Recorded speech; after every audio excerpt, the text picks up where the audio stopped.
Hello friends, welcome back to my YouTube channel exam crack with Shashi. कैसे हैं आप सब? आई होप आप सब बहुत अच्छे होंगे। फ्रेंड्स, अगर आप हमारे यूट्यूब चैनल पर नए हैं तो सबसे पहले तो आप हमारे चैनल को सब्सक्राइब कीजिए, बेल आइकन को प्रेस कर लीजिए ताकि हमारे चैनल से जुड़ी हर छोटी बड़ी अपडेट आपको मिल सके। और वीडियो पसंद आए तो उसे लाइक और शेयर करना बिल्कुल भी ना भूलिए। हम अपने चैनल के माध्यम से आपकी फ्री ऑफ कॉस्ट तैयारी करवा रहे हैं। अगर आप गृह विज्ञान सब्जेक्ट से किसी भी एग्ज़ाम की तैयारी कर रहे हैं तो आपके लिए हमारा चैनल बहुत ही ज़्यादा बेनिफिशियल होने वाला है। तो अगर आपने अभी तक सब्सक्राइब नहीं किया है तो फिर अब देर मत कीजिए, हमारे चैनल को सब्सक्राइब कर लीजिए।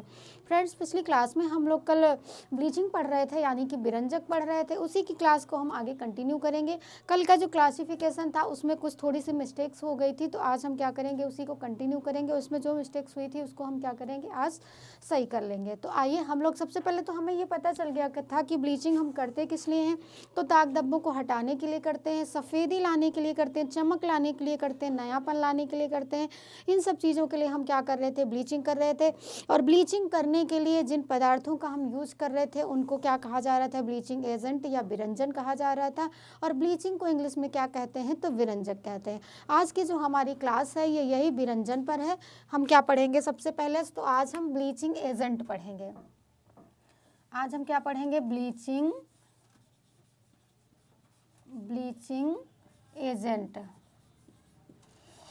एजेंट पढ़ेंगे।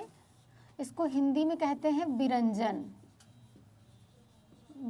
बोलते हैं। ब्लीच को विरंजक बोला जाता है और जो ब्लीचिंग एजेंट होते हैं उसको हिंदी में क्या बोला जाता है, तो विरंजन बोला जाता है।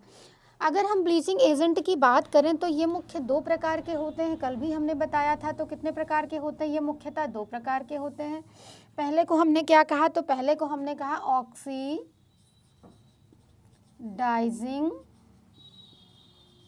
एजेंट हो गया। ये एजेंट, इसको हिंदी में कहते हैं ऑक्सीकारक या ऑक्सीकृत। ऑक्सीकारक, विरंजन या प्रतिकर्मक भी बोला जा सकता है। दूसरे जो हमारे हैं ये क्या है, तो दूसरे हमारे हैं रिड्यूसिंग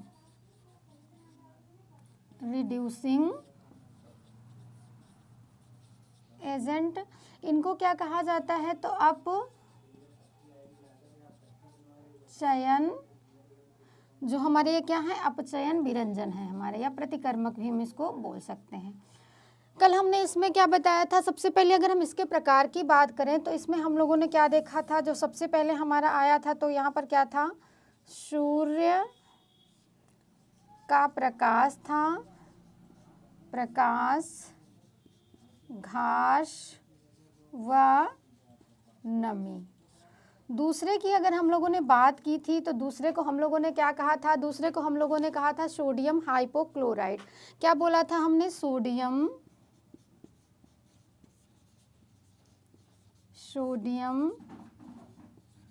हाइपोक्लोराइड था। अगर हम लोग दूसरे की बात करें तो नेक्स्ट कौन सा हमारा आ जाता है इसमें, सोडियम परबोरेट। कल ये वाला हमने अपचयन में बता दिया था, ये वाला इधर ही आएगा, सोडियम परबोरेट हो गया। और हम अगर नेक्स्ट की बात करें तो जो नेक्स्ट हमारा है हाइड्रोजन पेरोक्साइड हो गया, हाइड्रोजन पैरा या पराक्साइड इसको बोल सकते हो, पैरा नहीं पराक्साइड हो गया। और नेक्स्ट जो हमारा होगा वो कौन सा होगा, तो हम लास्ट की अगर बात करें इसमें तो हमारा कौन सा आएगा, अगर हम लोग लास्ट की बात करें तो पोटेशियम परमैंगनेट इसमें आ जाएगा। कौन सा आएगा हमारा, पोटेशियम परमैंगनेट। ये हमारे किस में आएंगे, तो ये हमारे ऑक्सीकारक विरंजक में आएंगे। अगर हम लोग इसकी बात करें किसकी की जो अपचयन है, इसमें हमारे कौन कौन से आएंगे, तो अगर हम अपचयन की बात करें तो इसमें हमारे कौन कौन आएंगे, तो सबसे पहले तो हमारा सोडियम बाईसल्फाइड आएगा। सोडियम बाईसल्फाइड, इसमें कौन आएगा, तो सबसे पहला हमारा हो गया सोडियम बाईसल्फाइड हो गया, सल्फाइड।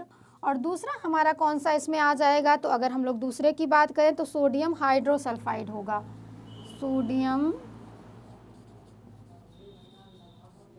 हाइड्रोसल्फाइड,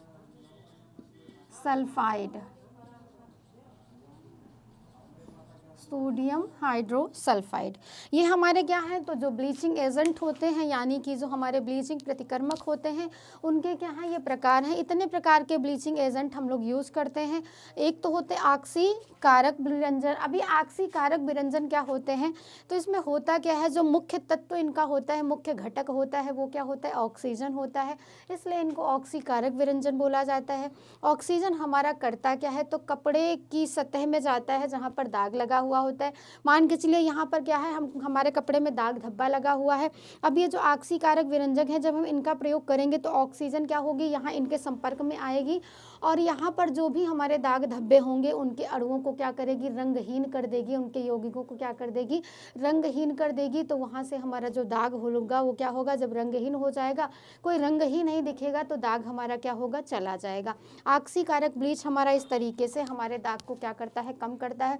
दाग के जो अणु होते हैं वो कहीं जाते नहीं हैं, अलग नहीं होते हैं, बट वो रंगहीन हो जाते हैं, इसलिए हमको वो दाग दिखाई नहीं देता है। लेकिन अगर हम लोग अपचयन विरंजन की बात करें, यानी कि रिड्यूसिंग एजेंट की हम लोग बात करें, ये क्या करते हैं, तो ये वहाँ के दाग धब्बों वाले जो अणु होते हैं उनको क्या करते हैं, हटा देते हैं पूरी तरीके से, और दाग हमारा क्या होता है, साफ हो जाता है। लेकिन जो ये वाले होते हैं ना, इनका प्रयोग हमारे कपड़ों के लिए अधिक हानिकारक नहीं होता है, बट ये वाले जो एजेंट होते हैं बहुत ज़्यादा तेज़ होते हैं, तो हम कपड़ों पर इन्हें पूरी सावधानी से हमें करना चाहिए। साथ ही साथ इनका प्रयोग करने के बाद कपड़े को हमें स्वच्छ जल से ज़रूर खंगाल लेना चाहिए, नहीं तो हमारा कपड़ा क्या होता है, पूरी तरीके से नष्ट हो जाता है। अब अगर हम एक एक के बारे में बात करें कि सबसे पहले हम क्या बात करेंगे कि ये ऑक्सीकारक विरंजन क्या होते हैं, तो सबसे पहले वाला हमने ले लिया क्या है, सूर्य का प्रकाश, सूर्य का प्रकाश, नमी तथा क्या है, घास है, तथा घास है। ये है कौन सी ब्लीच, तो ये हमारी ऑक्सीकारक ब्लीच है।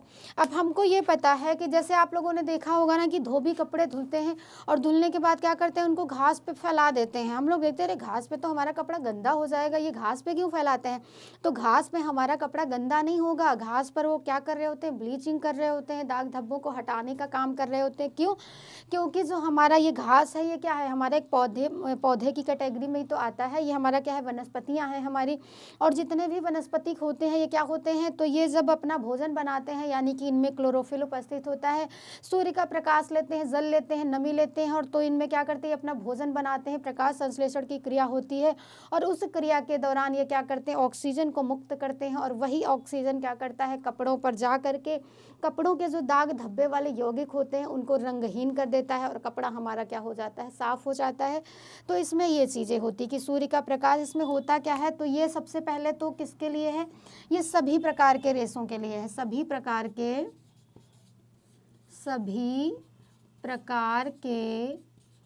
कपड़ों के लिए, सभी प्रकार के कपड़ों के लिए क्या है, ये उपयुक्त है।